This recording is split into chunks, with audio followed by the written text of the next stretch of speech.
એવા અહીં ઉપસ્થિત ભાવનગર જિલ્લા પોલીસ અધિકારી સાહેબ શ્રીઓ આપણી સમક્ષ આપણી શાળાની સોસાયટી અંતર્ગત કઈ રીતે સુરક્ષાઓ કરવી એ સુરક્ષાઓ માટે આપણી શાળાની અંદર ટ્રાફિકના નિયમો અને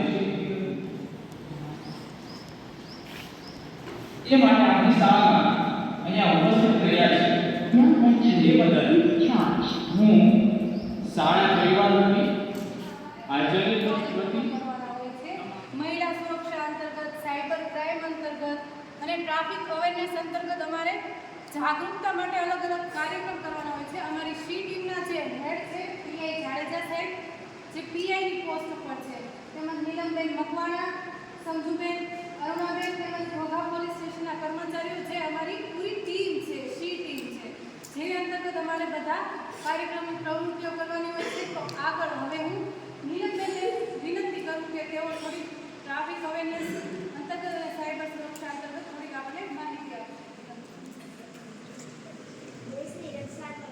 પછી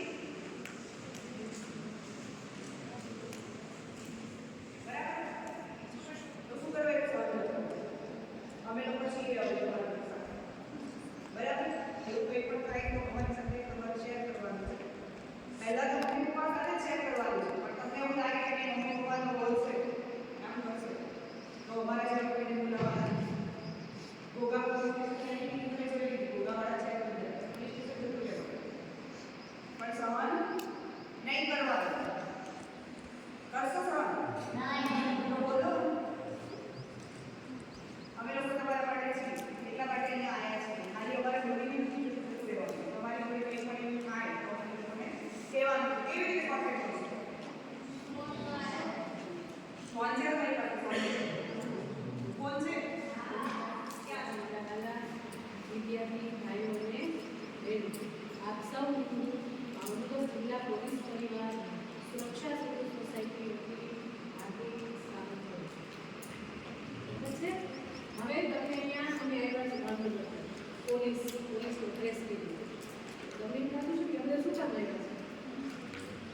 સાહેબે વાત કરીને તમને અમે આ કારણથી આવ્યા છે. 3 થી 4 ટોપિક લઈને આવ્યા છે જે તમને સમજાવ્યું.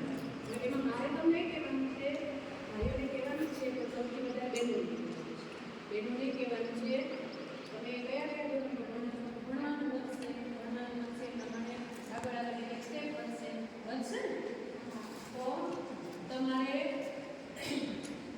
તમારી સુરક્ષા, આપણે પોતાની સુરક્ષા મહત્વની છે ને. સ્કૂલમાં આવે રસ્તામાં કોઈ આપણે પછાડી તો કોક આપણે પાટ મારી તો કોઈ ભટકાડી ગયું તો શું કરશો? પહેલાં તો આપણે સેલ્ફ ડિફેન્સ થવું પડશે ને કે આપણે કોઈ ધક્કો મારે તો આપણે દોડીને કે શું કામ ધક્કો માર્યો એવા જઈ શકશો ને? હે બેનો? હા કે ના? પેલા બધા કરતા જશે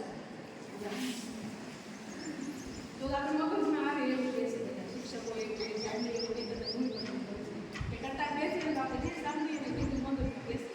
સાચી વાત છે? હા કે ના? જો અહીંયા અમે તમને છે ને બોલાવવા માટે મમ્મી કહેશો ને મમ્મી પપ્પાને, પછી તમને એવું લાગે કે સ્કૂલમાં કંઈ ટ્યુશન તમે કહેશો, ટીચર્સને નહીં કહો તો તમે કહેશો પ્રિન્સિપલ છે. બરાબર? આ રીતે તમારે બોલતા શીખવાનું છે. કંઈક તમારી સાથે કહું છું મને કહો, મનમાં નથી લાગતું. બરાબર? એ વાત બીજી કે તમારે બધાને કોઈ પોલીસ બનવું છે, ડૉક્ટર બનવું છે, એન્જિનિયર બનવું છે, યુનિવર્સિટીમાં સ્ટુડન્ટ. બરાબર? કંઈક ગોલ લઈને તો આવ્યા છો ને કે અમારે કંઈક બનવું છે. ભાઈઓ કંઈક છે એન્જિનિયર, ડૉક્ટર, ઓફિસર બનવું છે ને. આ તમારે અત્યારથી ગોલ નક્કી કરવાનો છે. એનો એ ખાસ ધ્યાન થઈને પોતાના પગભર બનવાનું છે. માગણી હતી કે પોલીસ ડિપાર્ટમેન્ટ કંઈક પ્રોગ્રામ અમારી સ્કૂલમાં પણ પોલીસ ડિપાર્ટમેન્ટની વ્યવસ્થાને કારણે આ પ્રોગ્રામ એટ એ ટાઈમ થયો છે અને અમારું જેવું શેડ્યુલ અમારું છે ઘણું થયું અમે તરત આ પ્રોગ્રામ ગોઠવી રહ્યો છતાં પણ નીચે અમે અમારા ડિસ્કશન કરતા ત્યારે મેડમે એવું કીધું કે હજી એક વખત આપ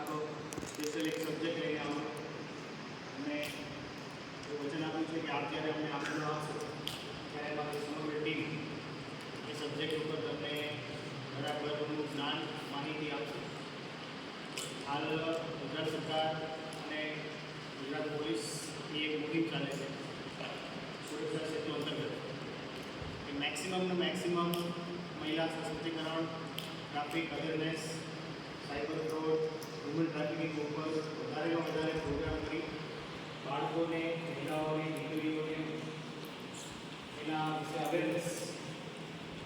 ગુનો ક્યારે કરીએ કે જ્યારે આપણે કોઈ કાયદાથી અજાણ હોય. તમને ખબર જ છે કે આગળ કાયદો છે તો આપણે એ રોડ પર ગાવાના નથી.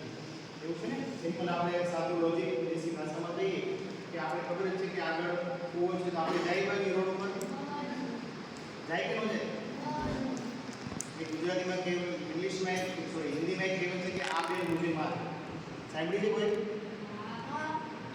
કેને સાંભળી? હા તો ચલો, આ બે મુજે માર કોઈ સાંભળ્યું છે કહેવત? એટલે સામેની મુસીબતને નોંધવું. એનો મતલબ શું થાય ગુજરાતીમાં?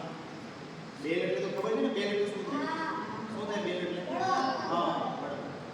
આપણે બળદની સામે ઊભા રહે તો બળદ આપણે સાઈડમાં ન હોય, બળદ આપણે મારીને વળીએ. એટલે કહેવાનો મતલબ એવો છે કે સામેથી બળદ આવતો હોય તો આપણે સાઈડમાં ખસી જવું, કાર રોડ બદલાય. તો સેમ એનો મોટો આ છે કે તમને ખબર જ છે કે આટલા વસ્તુથી ગુનો બને છે. આવું કરવાથી આ પરિણામ આવે તો આપણે શું કામ એવું કરવું જોઈએ જેનાથી આપણે વધારે પડતા જાગૃત થાય. સૌથી પહેલાં આપણે આજના જમાનામાં મોબાઈલનો આપણે બધા ઉપયોગ કરતા હોઈએ છીએ. સ્કૂલેથી જઈ અને જેવા આપણે ફ્રેશ થાય એટલે તરત જ આપણે અડધી પોણી કલાકનો સમય મળે એટલે આપણે બધાએ મમ્મી પપ્પાનો કે ભાઈનો મોબાઈલ લઈ લેતો. મોબાઈલની અંદર તમે ફેસબુક, ઇન્સ્ટાગ્રામ, બીજી અલગ અલગ એપ્સ, વિડીયો ગેમ રમતા હોય એની અંદર એડવર્ટાઇઝમેન્ટ આવતી હોય. આપણે ઘણી વખત એડવર્ટાઇઝમેન્ટ પર ક્લિક કરવા છતાં પણ એડવર્ટાઇઝ જાતી નથી. શું કામ નથી જાતી? કારણ કે એને એની ડિઝાઇન એવી રીતે કરેલી કે એ 4-5 માઇક્રો સેકન્ડ કે 5-8 સેકન્ડનો એ વિડીયો તમારે ફરજિયાત જોવો. આવું ફીલ કરો છો નથી કરતા? શું કામ આવું આવે છે? સામેવાળાને ખબર છે કે તમને કન્ટેન્ટ તમારે શું દેવાનું. જે પ્રોગ્રામ બનાવવાળા હોય બહુ માસ્ટર માઇન્ડ છે. તમે જેવું રીલ આગળ વધતા જાઓ એમ કહે કે હા આ ભાઈને વિડીયો ગેમ્સની રીલ વધારે ગમે છે એટલે તમને વિડીયો ગેમની રીલ જ આવતી જાય. આપણે તમે શોર્ટકટથી દર્શો પિરિયોડિક ટેબલ સાહેબ છે. પિરિયોડિક ટેબલ આવૃત કોષ્ટક સાહેબ વિજ્ઞાનમાં આવૃત કોષ્ટક. આવૃત કોષ્ટકની શૃંખલા હોય કડી. એ તમે એક રાખો ને એટલે બીજી ઓટોમેટિકલી ગોઠવતી જાય. એવી રીતે એક પ્રોગ્રામિંગ તમે જેવું જોવો ને સામેવાળો જે પ્રોગ્રામર છે ઓટોમેટિક અત્યારે આર્ટિફિશિયલ ઇન્ટેલિજન્સનો જમાનો એટલે એ સિસ્ટમ ઓટોમેટિક સમજવા માટે કે આને કઈ રીત ગમે છે એટલે એ જ રીત આવતી જાય. તમે જો હવે મેં મારું તમને સમજો ને, હવે તમે ઘરે જઈને પણ ફીલ કરો. તમે ફાઇટિંગના વિડીયો તમે જોશો તો તમે બીજી જ રીલની અંદર ફાઇટિંગના વિડીયો જ આવવા પડશે. રસોઈની વિડીયો જોશો વોઇસ સેક્શન ધીમે ધીમે ચાલે એમાં લે ચાલો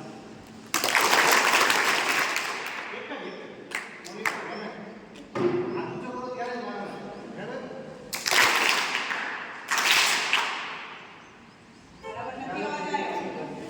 ફટફટ નથી કરવું. આ તો પોલીસ તરફ ડિસિપ્લિનમાં અમારે જમવા બધું એમાં એની